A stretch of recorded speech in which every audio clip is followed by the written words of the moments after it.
Have you ever hit send on an invitation and then immediately felt this wave of dread wash over you? If the simple thought of having people over feels less like fun and more like a massive, overwhelming task, you are definitely not alone.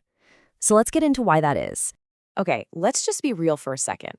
Do you secretly, or maybe not so secretly, hate hosting guests? Do you find yourself coming up with any excuse to meet somewhere else? A park, a coffee shop, literally anywhere but your own place? If you're nodding along right now, stick with me, because we're about to figure this out. And this is the most important thing to get right away. This feeling, it is not a character flaw, it doesn't mean you're a bad friend, and it for sure doesn't mean you're antisocial. The reasons you might dread hosting are actually really complex, they're totally valid, and they're rooted in some pretty deep psychology. So first things first, let's talk about your home. What is it really? It's so much more than just four walls and a roof, right? It's your sanctuary, this space that's been perfectly calibrated for you. And the issue with having people over isn't really about a perfectly clean house, it's about protecting your comfort. There's actually a term for this, and it's called environmental comfort. It's that feeling of being completely in sync with your space. You know exactly where your favorite mug is, you know the lighting is just how you like it, the throw blanket is in its spot on the couch. It's your personal rhythm. And hosting, well, it just blows that rhythm all to pieces. Just think about that massive shift that happens. When you're alone, your home is your recharge station. It's your sanctuary. Your rules are the only ones that matter.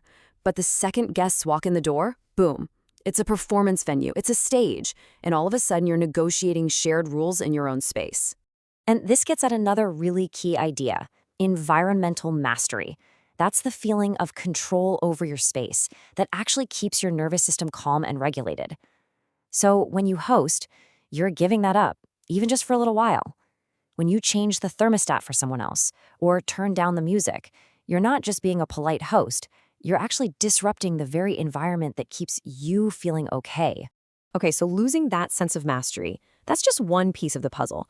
The bigger thing maybe is the sheer mental effort involved. Hosting isn't just one task. It's a full-on mental marathon of invisible work that starts way, way before anyone even rings your doorbell. So what is going on inside our brains? Well, there's this concept called cognitive load. Think of it as the amount of processing power your brain is using at any one time. And hosting? Oh man, it puts your cognitive load on steroids. It forces your brain to juggle like a million tiny calculations all at once. And that cognitive load isn't one big thing. It's made up of thousands of little microtasks. You're not just cleaning, you're doing the guest clean, which means you're suddenly seeing dust on baseboards you never knew existed. You're not just making dinner, you're a full-blown restaurant planner, juggling everyone's dietary restrictions. You're running a beverage hotel. And on top of all of that, you're playing 4D social chess, trying to anticipate every single need. It's just, exhausting. All of this stuff just feeds back into that feeling we talked about earlier. Your home, your sanctuary, is no longer yours. It's a stage. And you're not just in the play. You're the lead actor, you're the director, and you're the audience manager all at the same time. And yes, there's a term for this performance pressure too. It's called impression management. It's that completely natural human thing we do where we try to control how other people see us. But when you're hosting, you're managing impressions of everything, not just you, but your entire home. And that is what really sends that cognitive load through the roof. And our brains can go absolutely haywire with this, right? We become convinced that our guests are like conducting a deep forensic analysis of our lives. They're judging the books on our shelves, the art on our walls. They're even judging our choice of throw pillows. Now, logically, we know they probably could not care less. But our anxious brain, it doesn't always play by the rules of logic. And let's be real, this pressure has been dialed up to 11 by our culture. Social media is just flooded with these images of Pinterest-perfect parties and spotless, magazine-worthy homes.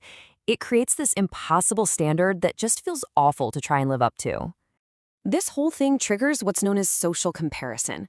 You end up comparing your real, messy, behind-the-scenes life with everyone else's perfectly polished, filtered highlight reel. I mean, it's a recipe for anxiety.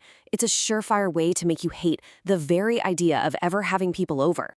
Okay, so we've got the mental drain and the pressure to perform, but what's underneath all of that? There's an even deeper, more emotional reason this feels so hard. Hosting is an act of profound vulnerability. When you open your door to someone, you're basically opening up your life for them to see.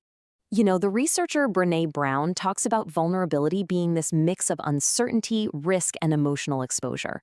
And hosting? It checks every single one of those boxes. There's the uncertainty of, will they get me? Will they get my space? There's the risk of being judged. And there's the raw emotional exposure of letting people into your private, safe sanctuary. And that's because your home is just so much more than a collection of stuff. It's a physical extension of you. It's your personality, your memories, your values, all made visible. It is your inner world externalized. So letting someone in there is so much more intimate than just meeting them at a neutral place like a bar or a restaurant.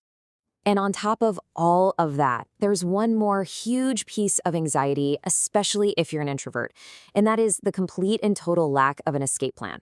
I mean, when you're the host, where do you go when your social battery's at zero? Think about it. When you meet up with people out somewhere, you have an exit strategy. You are in control. You can just say, all right, I'm heading out, whenever you feel overstimulated. But at home, you're trapped. You can't just retreat to your room. You have to stay on until the very last person leaves. And that complete loss of control in your own sanctuary, it can be genuinely distressing. So after all that, what's the big takeaway? It's really time to reframe how we think about this. Not wanting to host isn't about being selfish. It's about being incredibly self-aware. It's about protecting your own peace. So please, hear this. If you hate hosting, you are not broken. You are not antisocial. And you are absolutely 100% not a bad friend. You are simply a person who needs their personal environment to feel safe and recharged. And that's okay. And the best part is, there are so many ways to be an awesome friend that have nothing to do with turning your home into a stage. Meet at a coffee shop, plan a hike, be that awesome guest who always shows up with the perfect bottle of wine to someone else's house. It's all good. So let's end on this, because it really is the heart of it all. Protecting your sanctuary doesn't make you selfish. It makes you self-aware. It's about knowing what you need to do to feel safe, to feel recharged, and to be truly present with the people that you care about. And honestly, what could be more important than that?